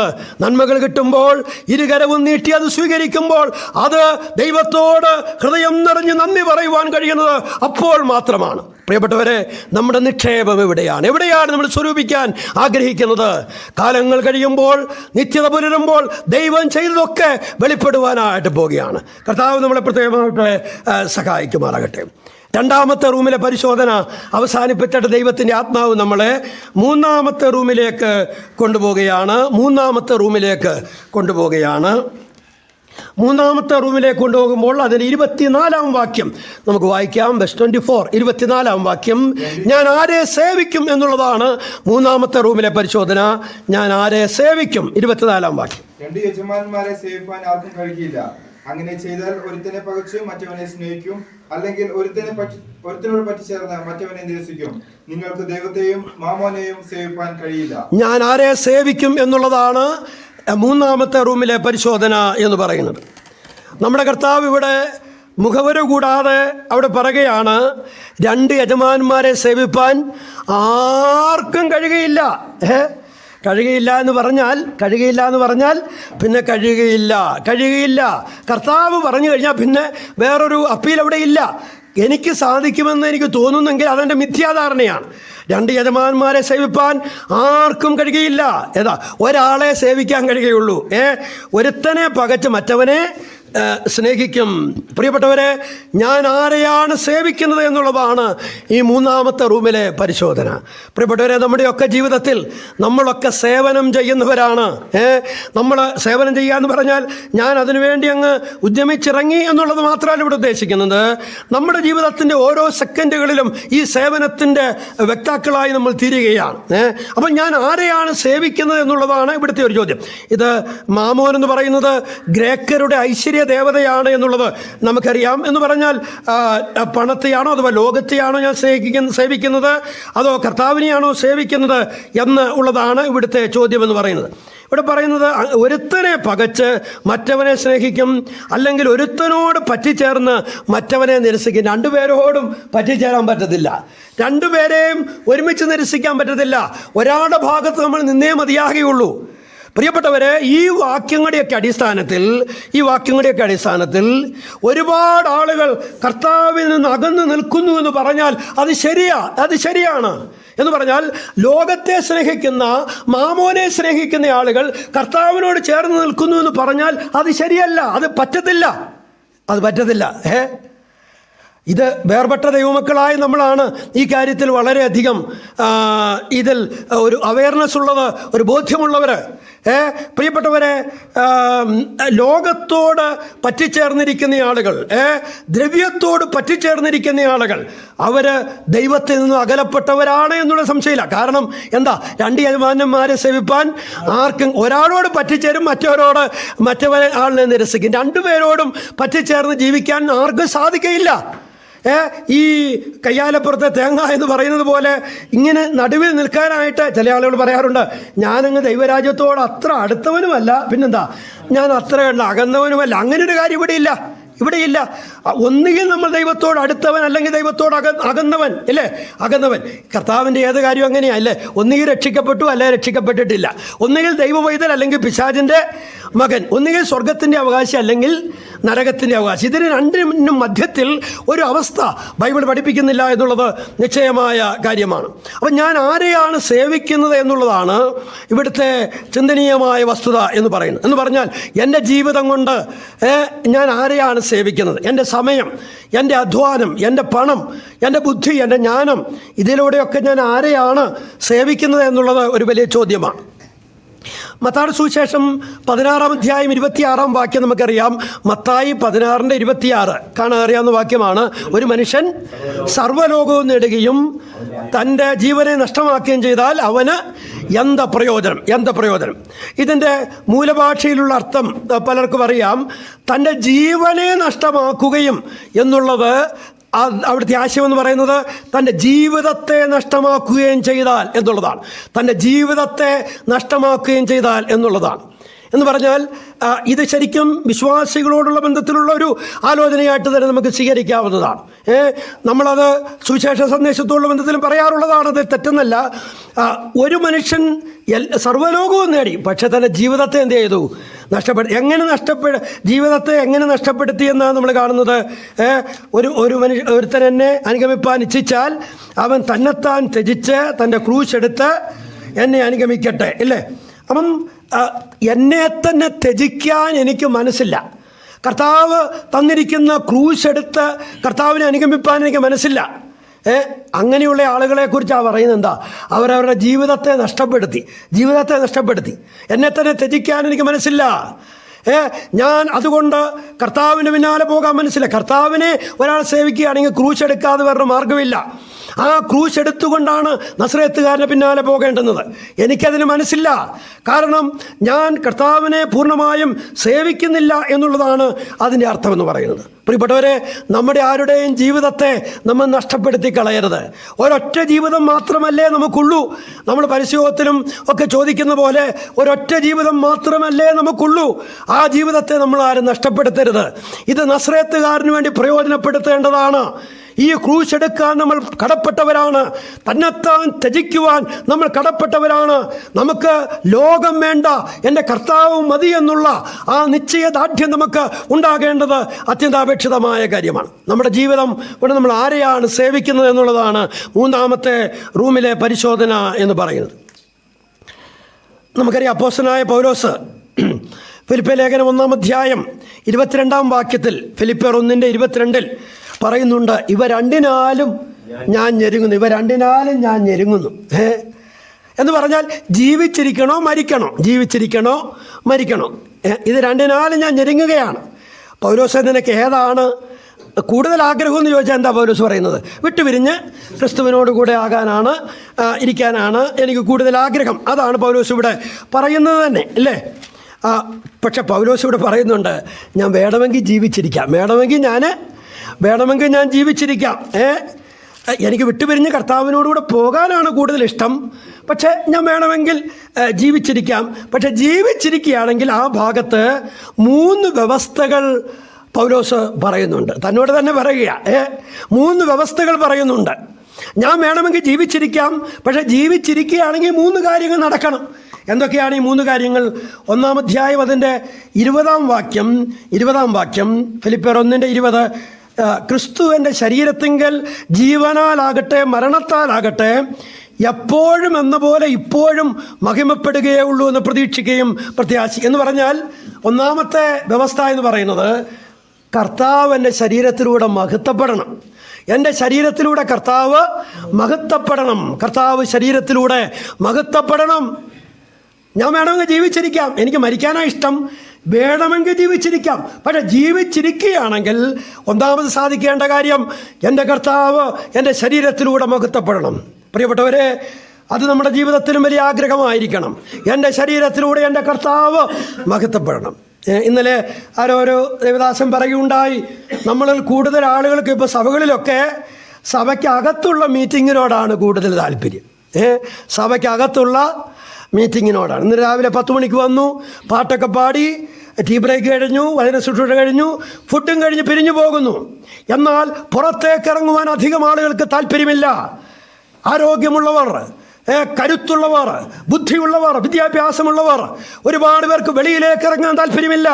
ആത്മാക്കളുടെ അടുക്കലേക്ക് ചെല്ലാൻ താല്പര്യമില്ല. സുവിശേഷവുമായി ചെല്ലാൻ താല്പര്യമില്ല. പ്രിയപ്പെട്ടവരെ, ഈ ശരീരം കൊണ്ട് കർത്താവിന് നാമം മഹത്വപ്പെടുത്തണം. അത് നമ്മുടെ ഓരോരുത്തരുടെയും ആഗ്രഹമാണ്. നമ്മുടെ സഭയ്ക്ക് വേണ്ടി നമുക്ക് എന്തെല്ലാം ചെയ്യാൻ കഴിയുമോ അതെല്ലാം ഈ ശരീരം കൊണ്ട് നമ്മൾ ചെയ്യണം. നമുക്കറിയാം, സഭാകോള് തുറക്കുകയും അത് തൂക്കുകയൊക്കെ ചെയ്യുന്നവർ സ്ഥിരമായിട്ട് പലയിടത്തും ഒരാളാണ് ചെയ്യുന്നത്. ചിലയിടത്തൊക്കെ വ്യത്യാസമുണ്ട്. എന്നാൽ അവർക്കറിയാം അതിൻ്റെ നന്മ എന്താണെന്നില്ലേ. ഓരോരുത്തരും അതിന് കടപ്പെട്ടവരാണ്. ആരോഗ്യമുള്ളവർ അതിനുവേണ്ടി തയ്യാറാകണം. സഭയിൽ ആഹാരം പാകം ചെയ്യുവാൻ, സഭയുടെ ഭൗതിക കാര്യങ്ങൾ നോക്കുവാൻ ഓരോരുത്തരും തയ്യാറാകണം. പ്രിയപ്പെട്ടവരെ, നമ്മുടെ സഭയ്ക്ക് വേണ്ടി നമുക്ക് എന്തെല്ലാം ചെയ്യാൻ കഴിയുമോ അതൊക്കെ ചെയ്യുവാൻ നമ്മൾ തയ്യാറാകണം. ഈ ശരീരം കൊണ്ട് ദൈവത്തിന് നാമം മഹത്വപ്പെടണം. ഈ ശരീരത്തിൻ്റെ ആയുസ്സും ആരോഗ്യമൊക്കെ നമ്മുടെ പറമ്പിൽ ഇത് കത്തിയെരിഞ്ഞ് തീരാനുള്ളതല്ല. ഇത് കേരള ഗവൺമെൻറ്റിനോ സെൻട്രൽ ഗവൺമെൻറ്റിനോ അറബിക്കോ ഇത് തീർത്ത് കളയാനുള്ളതല്ല. ഈ ശരീരത്തിൻ്റെ ആരോഗ്യം നമ്മുടെ കർത്താവിന് വേണ്ടി കൂടെ ഉള്ളതാണ്. അതാരും മനസ്സിലാക്കാതെ പോകരുത്. ബഹുമാന്യ ദൈവമക്കളെ, ഈ ശരീരം കൊണ്ട് കർത്താവിന് വേണ്ടി എത്രമാത്രം പ്രയോജനപ്പെടുന്നുണ്ട് എന്നുള്ളത് നമ്മൾ ഓർക്കേണ്ടതാണ്. പൗലോസ് പറയുകയാണ്, ഞാൻ വേണമെങ്കിൽ ജീവിച്ചിരിക്കാം. ജീവിച്ചിരുന്നാൽ സാധിക്കേണ്ടത് രണ്ടാമത്തെ കാര്യം അതിന് 22-ാം വാക്യത്തിൽ പറയുന്നുണ്ട്, എൻ്റെ വേലയ്ക്ക് ഫലം വരുമെങ്കിൽ, എൻ്റെ വേലയ്ക്ക് ഫലം, സുവിശേഷ വേലയ്ക്ക് ഫലം വരണം. ഞാൻ വിശദീകരിക്കുന്നില്ല. നമ്മുടെ ജീവിത മുഖാന്തരം സുവിശേഷ വേലയ്ക്ക് ഫലം വരണം. അത് അത്യന്താപേക്ഷിതമായ ഒരു കാര്യമാണ്. മൂന്നാമത്തെ കാര്യം പൗലോസ് പറയുന്നത് 25-ാം വാക്യത്തിലാണ്. ഇങ്ങനെ ഉറച്ചുകൊണ്ട് നിങ്ങളുടെ വിശ്വാസത്തിൻ്റെ അഭിവൃദ്ധിക്കും സന്തോഷത്തിനുമായി തന്നെ ഞാൻ ജീവനോടിരിക്കും എന്ന് പറഞ്ഞാൽ ഞാൻ വേണമെങ്കിൽ ജീവിച്ചിരിക്കാം. പക്ഷെ സാധിക്കേണ്ടത് മൂന്നാമത്തെ കാര്യം, ദൈവജനത്തിന്, കൂട്ടുവിശ്വാസികൾക്ക് അവർക്ക് ആത്മീക അഭിവൃദ്ധി ഉണ്ടാകണം, അവർക്ക് സന്തോഷമുണ്ടാകണം, അവർക്കൊരു ആത്മീക ഉയർച്ച ഉണ്ടാകണം. അതിനുവേണ്ടി ഞാൻ ജീവിച്ചിരിക്കാം. പ്രിയപ്പെട്ടവരെ, എത്ര നല്ല ആഗ്രഹമാണ് നമ്മുടെയും ജീവിതത്തിൽ നമ്മൾ മുഖാന്തരം നമ്മുടെ കൂട്ടുവിശ്വാസികൾക്ക് എത്രമാത്രം നന്മ ഉണ്ടാകുന്നുണ്ട്, എത്രമാത്രം സന്തോഷമുണ്ടാകുന്നുണ്ട്.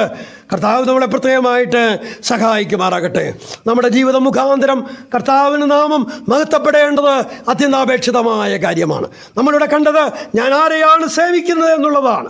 പ്രിയപ്പെട്ടവരെ, ദൈവപുത്രനെ സേവിക്കുവാൻ നമ്മൾ നമ്മുടെ ജീവിതം സമർപ്പിക്കേണ്ടത് അത്യാവശ്യമാണ്. ആ കർത്താവിന് വേണ്ടി ജീവിക്കുവാൻ നമ്മൾ തയ്യാറാകേണ്ടതാണ്. ഞാൻ ഒരു സ്കൂൾ വിദ്യാർത്ഥിയായിരുന്ന സമയത്ത് പത്തനംതിട്ട ബ്രദറൻ സഭാ ഹാളിൽ ക്ലാസ് നടക്കുകയുണ്ടായി. ആ ക്ലാസ്സിൽ അന്ന് വചനം സംസാരിച്ച ദൈവദാസൻ എല്ലാവർക്കും പരിചിതമായൊരു വാക്യമാണ് വായിച്ചത്. മുമ്പേ അവൻ്റെ രാജ്യവും നീതിയും അന്വേഷിപ്പിൻ. ഞാൻ പക്ഷേ ആ സന്ദേശം കേട്ടപ്പോൾ എൻ്റെ ഹൃദയം ആകെ തകർന്നുപോയ ഒരു അവസ്ഥയായിരുന്നു. ഞാൻ കർത്താവിനോട് പറഞ്ഞു, എൻ്റെ കർത്താവേ, എൻ്റെ ജീവിത മുഖാന്തരം ഞാൻ മുമ്പേ അവിടുത്തെ രാജ്യവും നീതിയും അന്വേഷിക്കുവാൻ ഞാൻ ആഗ്രഹിക്കുന്നു. എന്നെ സഹായിക്കണമേ കർത്താവേ എന്ന് ഞാൻ പ്രാർത്ഥിച്ചു. എൻ്റെ ജീവിതത്തിൽ ഈ വാക്ക് വളരെ ചലനമുളവാക്കി. പ്രിയപ്പെട്ടവരെ, മുമ്പേ അവൻ്റെ രാജ്യവും നീതി അന്വേഷിപ്പീൻ. നമ്മുടെ ജീവിതത്തിൻ്റെ ഒന്നാമത്തെ കാര്യം നമ്മുടെ കർത്താവിന് തന്നെ ആയിരിക്കണം. നാളിതുവരെയായി എൻ്റെ ജീവിതത്തിന് മുൻഗണന എൻ്റെ കർത്താവിന് തന്നെ കൊടുത്ത് ജീവിക്കുവാൻ ഒരളവോളം എനിക്കിടയായിക്കൊണ്ടിരിക്കുന്നു. എൻ്റെ പ്രിയപ്പെട്ടവരെ, ജീവിതത്തിൻ്റെ ആ ചെറു സമയത്ത് തന്നെ നമുക്കൊരു തീരുമാനമെടുക്കുവാൻ കഴിഞ്ഞാൽ അതിനേക്കാൾ വലിയ ഭാഗ്യം നമ്മുടെ ജീവിതത്തിലില്ല. കർത്താവ് നമ്മളെ സഹായിക്കട്ടെ. ഞാൻ ആരെയാണ് സേവിക്കുന്നത്? കർത്താവിനെ സേവിക്കുവാൻ നമ്മൾ സമയം കണ്ടെത്തിയേ മതിയാകെയുള്ളൂ. കർത്താവ് നമ്മെ ഓരോരുത്തരെയും സഹായിക്കട്ടെ. ഭാര്യയും ഭർത്താവും കൂടി കുറച്ച് ട്രാക്റ്റൊക്കെ എടുത്തുകൊണ്ട് ഇറങ്ങണം. വല്ലപ്പോഴും ഒക്കെ അടുത്തുള്ള വീടുകളിലൊക്കെ പോകണം. ഭാര്യയും ഭർത്താവും കൂടെ അടുത്തുള്ള വീടുകളിൽ പോയാൽ പലരും വേണ്ട എന്നൊന്നും പറയത്തില്ല, പലരും പരിചയക്കാരായിരിക്കും. പോകണം പ്രിയപ്പെട്ടവരെ. ഈ സന്ദേശം നമ്മൾ മറ്റുള്ളവരോട് അറിയിക്കണം. നമ്മുടെ കർത്താവിനെ ഏതെല്ലാം നിലകളിൽ നമുക്ക് സേവിക്കാൻ പറ്റുമോ ആ നിലകളിലൊക്കെ സേവിക്കാൻ നമ്മൾ തയ്യാറാകണം. മൂന്നാമത്തെ റൂമിലെ പരിശോധന ഞാൻ ആരെയാണ് സേവിക്കുന്നത് എന്നുള്ളതാണ്. നമ്മുടെ പരിശോധനയുടെ വിഷയം മറന്നു പോകരുത്. കണ്ണ് ചൊവ്വുള്ള കണ്ണാണോ കേടുള്ള കണ്ണാണോ? 3 റൂമിലെ പരിശോധന കഴിഞ്ഞ് ഇനി 4ാമത്തെ റൂമിലേക്ക് ദൈവത്തിൻ്റെ ആത്മാവ് നമ്മളെ കൊണ്ടുപോവുകയാണ്. ഞാൻ വേഗത്തിൽ അവസാനിപ്പിക്കുന്നു. 4ാമത്തെ റൂമിലേക്ക് ദൈവത്തിൻ്റെ പരിശുദ്ധാത്മാവ് നമ്മളെ കൊണ്ടുവന്നു. 25-ാം വാക്യം, വേഴ്സ് 25, 25-ാം വാക്യം, നാം വിചാരപ്പെടുന്നവരാണോ എന്നുള്ളതാണ് 4ാമത്തെ റൂമിലെ പരിശോധന. 25-ാം വാക്യം, ഞാൻ നിങ്ങളോട് പറയുന്നത് എന്ത് തിന്നും എന്ത് കുടിക്കും എന്ന് ജീവനായിക്കൊണ്ടും എന്തുടുക്കുമെന്ന് ശരീരത്തിനായിക്കൊണ്ടും വിചാരപ്പെടരുത്. നമ്മുടെ ജീവിതത്തിൻ്റെ ഓരോ സാഹചര്യങ്ങളിൽ നമ്മൾ വിചാരപ്പെടുന്ന ആളുകളാണോ? വിചാരപ്പെട്ടു പോകാൻ സാധ്യത നമുക്കുണ്ട്. കാരണം അങ്ങനെ ഒരു ശരീരത്തിലാണ് നമ്മൾ വസിക്കുന്നത്, അങ്ങനെ ഒരു ചുറ്റുപാടുകളിലാണ് നമ്മളായിരിക്കുന്നത്. ഓരോ സാഹചര്യങ്ങളൊക്കെ വരുമ്പോൾ വിചാരപ്പെട്ടു പോകാൻ നമുക്ക് സാധ്യതയുണ്ട്. പക്ഷേ 4ാമത്തെ റൂമിലെ പരിശോധന, അങ്ങനെയുള്ള സാഹചര്യങ്ങൾ വരുമ്പോൾ നമ്മൾ വിചാരപ്പെട്ടു പോകുന്നവരാണോ എന്നുള്ളതാണ് ഇവിടെ ചോദ്യം. എന്ന് പറഞ്ഞാൽ വിചാരപ്പെടേണ്ട ആവശ്യമില്ല എന്ന് കൃത്യമായിട്ട് ഇവിടെ പറയുകയാണ്. നമ്മൾ വിചാരപ്പെടുന്നവരാണെങ്കിൽ നമ്മുടെ കണ്ണ് ചൊവ്വുള്ള കണ്ണല്ല. നമ്മുടെ കണ്ണ് ചൊവ്വുൾ. കാരണം ഇവിടെ ഉള്ളത് മാത്രമേ എനിക്ക് നോക്കാനായിട്ട് കാണാനായിട്ട് കഴിയുന്നുള്ളൂ. ഉയരത്തിലെ അനന്തമായ സീമകൾ, അനന്തമായ സീമയ്ക്കപ്പുറത്തുള്ള കാര്യങ്ങൾ കാണുവാൻ എനിക്ക് കഴിയുന്നില്ല. അപ്പം നമ്മൾ വിചാരപ്പെടുന്നവരാണോ എന്നുള്ളതാണ് ഈ 4ാമത്തെ റൂമിലെ പരിശോധന. നമ്മൾ വിചാരപ്പെടരുത് എന്ന് പറയുമ്പോൾ പല കാര്യങ്ങളവിടെ പറയുന്നുണ്ട്. എന്തുകൊണ്ട് വിചാരപ്പെടരുത് എന്ന് പറയുമ്പോൾ അതിൻ്റെ 25-ാം വാക്യത്തിൻ്റെ അവസാനം വിചാരപ്പെട്ടാലുള്ള ഒരു നഷ്ടം അവിടെ പറയുന്നുണ്ട്. 25-ാം വാക്യത്തിൻ്റെ അവസാനം, ആഹാരത്തേക്കാൾ ജീവനും ഉടുപ്പിനേക്കാൾ ശരീരവും വലുതല്ലയോ? പിന്നെ ആഹാരത്തേക്കാൾ ജീവനും ഉടുപ്പിനേക്കാൾ ശരീരവും വരുന്നത്. ലൂക്കോസിൻ്റെ സുവിശേഷം 12-ാം അധ്യായത്തിലേക്ക് നമുക്ക് വരാം. അവിടെ ഈ കാര്യം കുറച്ചുകൂടി നമ്മുടെ കർത്താവ് തന്നെ വ്യക്തമായിട്ട് പറഞ്ഞിട്ടുണ്ട്. ലൂക്കോസിൻ്റെ സുവിശേഷം 12-ാം അധ്യായം 12-ാം അധ്യായം അതിന് 23-ാം വാക്യം, ഞാൻ നിങ്ങളോട് പറയുന്നത് ആഹാരത്തേക്കാൾ ജീവനും ഉടുപ്പിനേക്കാൾ ശരീരവും വലുതല്ലയോ എന്ന് പറഞ്ഞാൽ, നമ്മൾ വിചാരപ്പെടരുത് എന്ന് പറഞ്ഞാൽ വിചാരപ്പെടുന്നത് കൊണ്ടുള്ള നഷ്ടം എന്താ? ഒരുപാട് ആത്മീക നന്മകൾ നഷ്ടപ്പെടും എന്നുള്ളതാണ് അവിടുത്തെ ആശയം. എന്ന് പറഞ്ഞാൽ ഇവിടെ നമ്മൾ വായിക്കുന്നത് എന്താ? ആഹാരത്തേക്കാൾ ജീവനും. എന്തിനാ ആഹാരം കഴിക്കുന്നത്? ജീവൻ നിലനിർത്താൻ വേണ്ടി അല്ലേ? ഈ ആഹാരത്തിന് വേണ്ടി വിചാരപ്പെട്ട് നഷ്ടപ്പെടുത്തുന്നത് എന്താ? അയ്യോ, എന്തൊരു സങ്കടമല്ലേ. ഈ നമ്മൾ തെക്കൊക്കെ പറയാറുണ്ട്, എലിയെ പേടിച്ച് ഇല്ലം ചുട്ടു എന്ന് പറയാറുണ്ടല്ലേ. എന്ന് പറഞ്ഞാൽ ആഹാരത്തിന് വേണ്ടി വിചാരപ്പെട്ട് ഈ ശരീരം അങ്ങ് നശിപ്പിക്കുക. എന്തോ ഒരു സങ്കടമാണ് അല്ലേ. അടുത്തത് ഉടുപ്പിന് വേണ്ടി, ആഹാരത്തിന് വേണ്ടി വിചാരപ്പെട്ട് ജീവൻ നഷ്ടപ്പെടുത്തുക അല്ലേ. ആഹാരത്തിന് വേണ്ടി വിചാരപ്പെട്ട് ജീവൻ നഷ്ടപ്പെടുക. അടുത്തത് ഉടുപ്പിന് വേണ്ടി വിചാരപ്പെടുക. അയ്യോ, എന്തിനാ ഉടുപ്പ് ഈ ശരീരത്തിലിടാൻ? വിചാരപ്പെട്ട് നഷ്ടപ്പെടുന്നത് എന്താ? ഈ ശരീരമാണ് നഷ്ടപ്പെടുന്നത്. അപ്പോൾ കർത്താവ് ഇതിലൂടെ പറയുന്ന വലിയൊരു ആത്മീയ ആശയം എന്ന് പറയുന്നത്, നമ്മൾ വിചാരപ്പെടുന്നത് കൊണ്ട് ചെറിയ കാര്യങ്ങൾക്കായിരിക്കാം വിചാരപ്പെടുന്നത് ഇല്ലേ, നിസ്സാര കാര്യങ്ങൾ, പക്ഷെ നഷ്ടപ്പെടുന്നത് വളരെ ശ്രേഷ്ഠമേറിയ കാര്യങ്ങളാണ്. അയ്യോ, എത്രയോ സങ്കടകരമായ കാര്യമാണ്. ചെറിയ കാര്യങ്ങൾക്ക് വേണ്ടി വിചാരപ്പെട്ട് നമുക്ക് നമ്മുടെ മുമ്പിൽ വച്ചിരിക്കുന്ന ഒരുപാട് അനന്തമായ നന്മകൾ നാം നഷ്ടപ്പെടുത്തി കളയുകയാണ്. അത് പാടില്ല, അനുവദനീയമല്ല എന്ന് ദൈവത്തിൻ്റെ വചനം വ്യക്തമായിട്ട് പറയുകയാണ്. ജീവിതത്തിൻ്റെ ഏത് പ്രതിസന്ധി ഘട്ടങ്ങളിലൂടെ മുന്നോട്ട് പോയാലും നാം വിചാരപ്പെടരുത് എന്ന് വ്യക്തമായിട്ട് പറയുകയാണ്. മറ്റൊരു കാര്യം കൂടി ഞാൻ പറഞ്ഞ് അവസാനിപ്പിക്കുന്നു. നമ്മൾ വിചാരപ്പെടരുത് എന്ന് പറയുന്നതിൻ്റെ 26-ാം വാക്യത്തിൻ്റെ മധ്യഭാഗം, അവിടെ എങ്കിലും സ്വർഗസ്ഥനായ നിങ്ങളുടെ പിതാവ് അവയെ പരുന്നു. രണ്ടാമതായി ഞാൻ പറയാൻ ആഗ്രഹിക്കുന്നത്, നമുക്കൊരു പിതാവുണ്ട് എന്നുള്ളതാണ്. നമുക്കൊരു പിതാവെന്ന് പറയുമ്പോൾ അത് കരുതലിനെയാണ് സൂചിപ്പിക്കുന്നത് അല്ലേ. സംരക്ഷണയാണ് സൂചിപ്പിക്കുന്നത്, സ്നേഹത്തെയാണ്, കരുണയാണ് സൂചിപ്പിക്കുന്നത്. നമുക്കൊരു പിതാവുണ്ട് പ്രിയപ്പെട്ടവരെ. നമ്മയെക്കാളധികം നമ്മുടെ ഭാരങ്ങൾ അറിയുന്ന, നമ്മുടെ വേദനകൾ അറിയുന്ന ഒരു നല്ല പിതാവ് നമുക്കുണ്ട്. അതുകൊണ്ട് നമ്മൾ വിചാരപ്പെടേണ്ട. നമ്മുടെ എല്ലാ ഭാരങ്ങളും അവൻ്റെ മേലിറക്കി വെക്കുവാൻ വചനം നമുക്ക് അനുവാദം തന്നിട്ടുണ്ട്. നമ്മൾ അങ്ങനെ ആയിരിക്കണമെന്ന് ദൈവത്തിൻ്റെ വചനം പറയുകയാണ്. നാം ഇവിടെ കണ്ടത് നമ്മുടെ കണ്ണ് ചൊവ്വുള്ള കണ്ണാണോ കേടുള്ള കണ്ണാണോ എന്നുള്ളതാണ്. നമ്മുടെ കണ്ണ് ചൊവ്വുള്ള കണ്ണായിരിക്കണം എന്ന് തന്നെയാണ് കർത്താവ് ആഗ്രഹിക്കുന്നത്. അതെങ്ങനെ അറിയാം? എങ്ങനെ? ഒന്നാമത്തെ റൂമിലെ പരിശോധന നമ്മുടെ മനോഭാവങ്ങൾ എങ്ങനെയുണ്ട് എന്നുള്ളതാണ്. ആരും അറിയാത്ത നമ്മുടെ മനോഭാവം, ഒരു മനുഷ്യന് പോലും മനസ്സിലാക്കാത്ത നമ്മുടെ മനോഭാവം സ്വർഗത്തിലെ ദൈവം അറിയുന്നു എന്നാണ് നമ്മൾ കാണുന്നത്. പ്രിയപ്പെട്ടവരെ, ഞാനും നിങ്ങളും കർത്താവിന് വേണ്ടി ഏത് കാര്യം ചെയ്താലും, കർത്താവിൻ്റെ നാമത്തിൽ ഏത് കാര്യം ചെയ്താലും നമ്മുടെ മനോഭാവം വളരെ പ്രസക്തിയുള്ളതാണ്. നമ്മുടെ ഹൃദയത്തിൻ്റെ ആലോചനകളാണ് അന്ന് വെളിപ്പെട്ട് വരുന്നത്. നമ്മുടെ മനോഭാവങ്ങൾ തെറ്റായിട്ട് നമ്മൾ ഒരുപാട് അധ്വാനിച്ചാലും ഒരു പ്രയോജനവും ഇല്ല എന്ന് ദൈവവചനത്തിലൂടെ നമ്മൾ മനസ്സിലാക്കുകയാണ്. മനോഭാവങ്ങളിൽ എന്തെങ്കിലും മാറ്റം വരുത്തേണ്ടതുണ്ടെങ്കിൽ, കർത്താവേ എന്നെ സഹായിക്കണമേ എന്ന് നമ്മൾ പ്രാർത്ഥിച്ചാട്ട്, കർത്താവേ എന്നെ മനോഭാവങ്ങളെ മാറ്റം വരുത്തുവാൻ എന്നെ സഹായിക്കണമേ എന്ന് പ്രാർത്ഥിക്കുക. രണ്ടാമത്തെ റൂമിലെ പരിശോധന ഞാൻ എവിടെ നിക്ഷേപിക്കുന്നു എന്നുള്ളതാണ്. ഞാൻ വിശദീകരിക്കുന്നില്ല. മൂന്നാമത്തെ റൂമിലെ പരിശോധന ഞാൻ ആരെയാണ് സേവിക്കുന്നത് എന്നുള്ളതാണ്.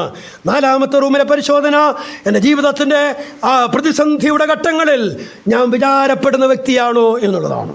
പ്രിയപ്പെട്ടവരെ, ഈ 4 ചിന്തകളിലൂടെ നമുക്ക് തന്നെ മരുന്ന് എഴുതാൻ പറ്റും. നമുക്ക് തന്നെ ഒരു തീരുമാനം, ഫൈനലായിട്ടൊരു തീരുമാനം എടുക്കാനായിട്ട് പറ്റും. എന്താ?